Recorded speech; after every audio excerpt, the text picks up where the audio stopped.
ছেলেরা জিজ্ঞাসা করো একজন প্রবাসীকে যে টাকাটা জমাইতে কি পরিমাণ কষ্ট, কলজাটা মাটিতে লাগিয়া যায়। আমি নিজে দেখছি তো অসংখ্যবার হজ ওমরার মধ্যে কত মানুষ দেখলাম কি কষ্টে টাকা রোজগার করে, 12 ঘন্টা ডিউটি করে, 12 ঘন্টা টানা, ওইখানে কোনো ফাঁকিবাজি নেই। 12 ঘন্টা ডিউটির পরে হোটেলের নিচে, বিল্ডিং এর নিচে, আন্ডারগ্রাউন্ডে একটা রুমে 12 জন 14 জন একটা সাদ্দুর বিছাইয়া মাটিত শুয়ে, নিজেরা রাইন্দা খায়, নিজের জামা কাপড় নিজেরা ধোয়, একটা ট্যাবলেট।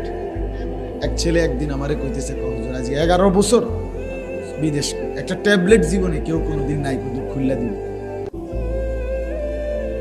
সব নিজেরটা নিজে করতে হয় হুজুর। কত সময় জ্বরে, মাথা ব্যথা, এই পাশ